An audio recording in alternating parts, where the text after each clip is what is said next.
aqui que eu já dei ideia pra ele. Eu já dei ideia pra ele. Eu já dei ideia pra ele. Que o bagulho é dele. O bagulho é dele.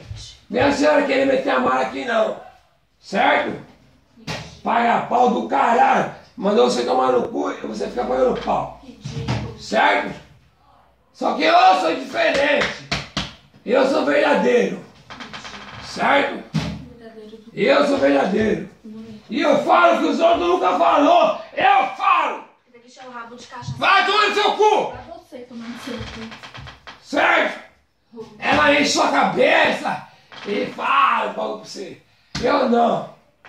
Sou verdadeiro. Então aqui é da família, aqui é a família. Ah, vida, quer enfiar no seu cu? Igual ela já afiou.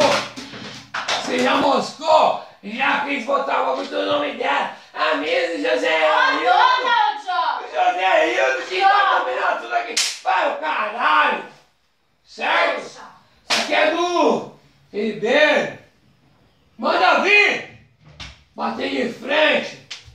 Paga pau do caralho. Eu vou ligar pra Cat, eu vou xingar a Cat. Certo?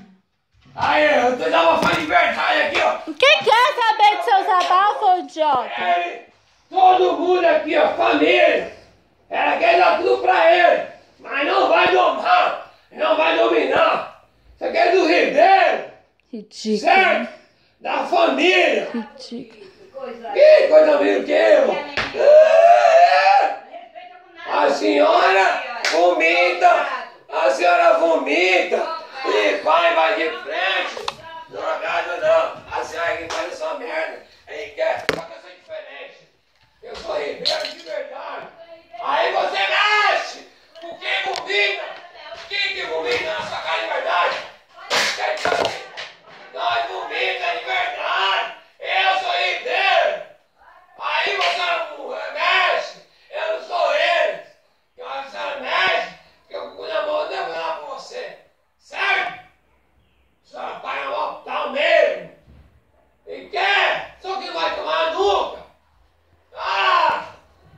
Vai tomar no cu, caralho. Já é. Ei, pra quem quer ouvir. E aí? É isso mesmo, já era. Vai tomar no cu. Pagando pau pra Rodenilda.